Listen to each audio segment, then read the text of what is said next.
Okay, I hope this was interesting and entertaining at the same time. All right, Jerome, do you still want to come on? Do you want to do any of those beliefs, or we can do actually I have something else coming up. So if you want, you can join me for that one, and that one is deeper. So prepare yourself. Okay, right. Okay, so we did how to find a core belief. Then we did how to change a core belief, and now I'm going to go over.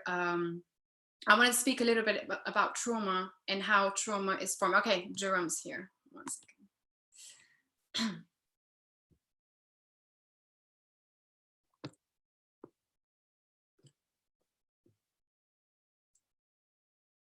Jerome? Okay. Oh, he's joining us. Okay. Oh, he just it's deeper. right. Okay, so we did. Wait, hold on.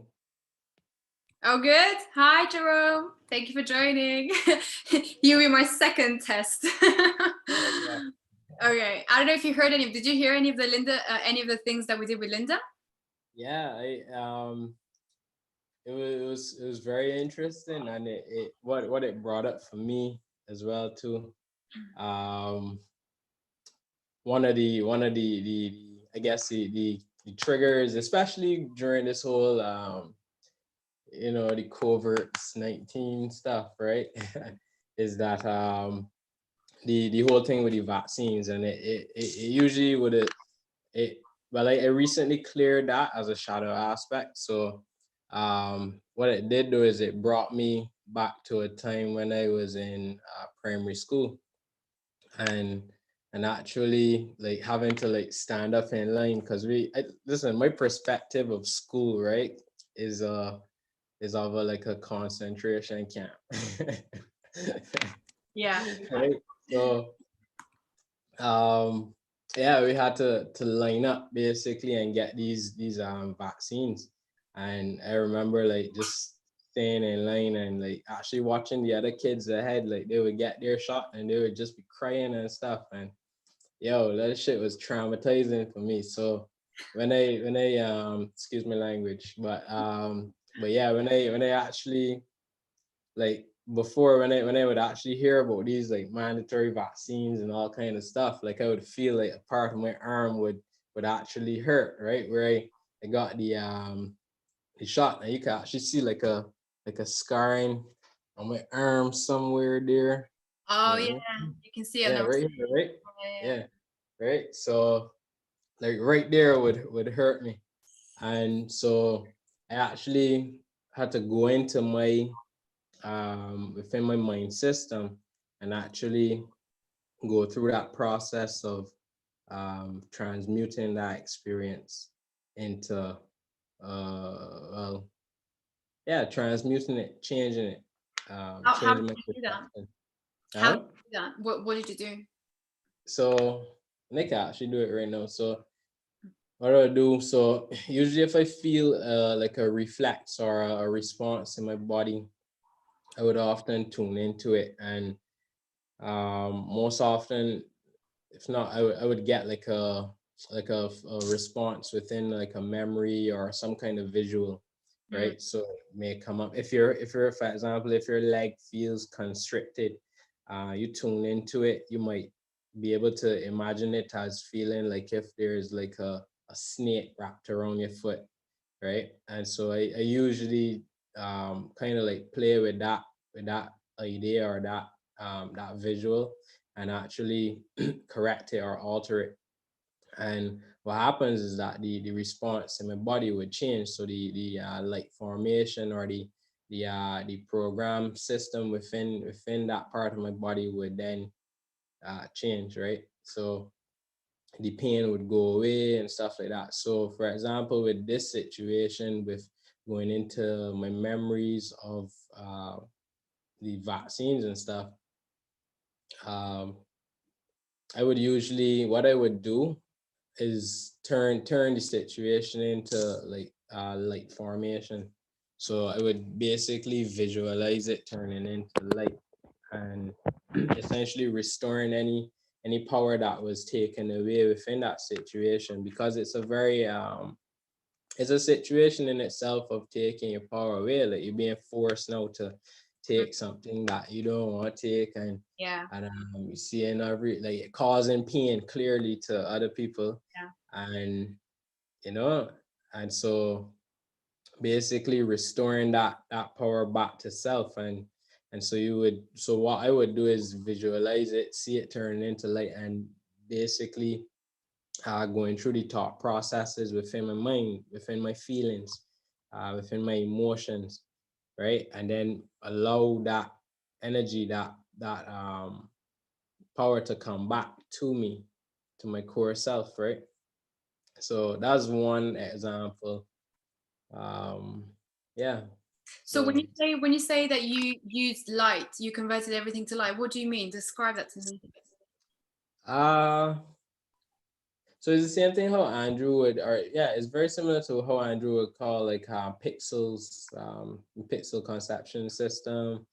Um, I kind of basically, I usually see things as light if I choose to. So, or more like different types of coloration formation. So, um, usually if my mind brings a memory, what I would do is just turn like basically like pixelate everything into light formation, right? And I would see it as so originally it may be a certain color depending on which chakra is in. So it may be like red. For me, that would be like a red formation. And I would basically like change the color of it. Um and then see it basically like dissipating, right? So with that, then I feel like a letting go of that formation that is in my mind. So simultaneously, it is now rewiring my neurons and stuff to actually process a different, um, a different formation. You can also change your perception of it as well too. People do it all the time, right? Mm. Um, Yeah, Linda said like a holographic display. Yeah, so like a holographic display, right? You see right. everything as a hologram. So you must have associations with specific colors then, because if you use a specific color, I'm guessing you use one color for healing and one color must mean something else, right? You must. Do you have that? Do you Uh, have? Yeah, or do you just use whatever feels good to you in that moment? Yeah, what I do is I usually tend to like I can either set the intention of like assigning certain colors and what they mean to me, or Mm. I usually would run with the intuitive nature of what I'm picking up. So sometimes it wouldn't even form as a color. It wouldn't come as a coloration pattern. Like I was saying before, it could come as anything. It could come as like a kite, like flying in the sky, or or like how you see it sometimes, like a hot air balloon and it's tied down to the ground, and to let go of that, of certain energies, you basically like releasing the bags of sand or whatever the case may be, and allowing it to rise up. And so I feel the changes in my body as well simultaneously, right? So it's really intention is really really important when it comes Yeah. to um a lot of this is in terms of tuning into the spiritual system of things with everything, even physical reality existence. Intention is everything. It's really important. Um, Yeah, I so completely. yeah. Yeah, so when you do that work, you first of all you set the intention that you want to heal that aspect of yourself, right? So it's kind of like you're very clear about why you're doing this visualization or like the healing that you're going through. Yeah. So the Mhm. intention, it's almost like the way I see it is kind of like by setting the intention, you're setting that um it's like you're aligning the energy to go in a specific direction in a specific way, right? Through the intention, it's kind of like it's almost like you're narrowing down the Mhm. I don't know You, how to you're say that. directing the energy. You are. You're directing You're the directing the energy. energy. Yeah, Mhm. exactly. Yeah, yeah, Mhm. yeah. That's how I see it. Yeah. Wow, that's powerful. So how did you feel after you did that with the shot? How did you feel before and after? What was the difference? Um, Yeah, the difference usually what I would do is like go through my mind system and so it depends on how many layers it has and how deeper it goes. For me, yeah, I noticed a change within my system immediately. But then my consciousness then was started to point towards like other things now, like other instances where I had to get shots again, right? So so it's again like these layerings of so now I'm thinking within my consciousness, because how I see it in my consciousness is like I'm able to like talk to my mind like if it's like an internal Siri or something like that, right? So I would say, okay, like highlight all the aspects in relation to like vaccines or whatever, you know, and I would see like these little bubbles like pop up of like memories, and then like I could say, okay, like collapse all of them into one formation, and then clear all the you know, clear in association with anything to do with vaccine. So in terms of that, then my mind, I would visualize like a needle, a syringe, right? And then just like turn that into light or a piece of candy or something, and you know, it changes. And then from there, then my body, you could feel it in your body then, like um your body might go through some type of like detox even from certain aspects of what your body may have gone through when getting that. So is Yeah, yeah, totally. as Andrew would say, the mind system is, or yeah, the spiritual mind system, and in general like our own aspects of connecting to those realms of possibility are endless Yeah. application, right? And it's really just trusting in yourself, trusting, just trust it, like no, and that's where the doubt tries to come in, the ego tries to stop it, but you just gotta run with it. Yeah, the ego always tries to get in the way. Damn ego. Yeah, yeah. Yeah, no, you described it perfectly though, and that's actually because I have here listed a few different ways of kind of how I deal with trauma, and you described perfectly like two of the ways, which is kind of going back to the past memory and altering it, and also using visualization to alter everything. So, and that actually, from what I know, that actually changes the memory itself. So it really does affect the actual memory itself. So it alters completely the memory. And what and the way I was explained is that it alters the vibration of the memory. So, you know, for example, if it was this negative experience that happened, which is, you know, with you, it was like being forced for like something being put into your body that you didn't really want to. That's a negative experience, and it has a specific frequency, right? So what you did is you altered that frequency, you altered that vibration by going back there and changing what happened. So you actually altered the vibration of it. So Yeah. yeah. So then it what it would do then is change, yeah, change the vibration then in your now moment. So you're Yeah. basically altering your version of the past. Yeah, exactly. Yeah.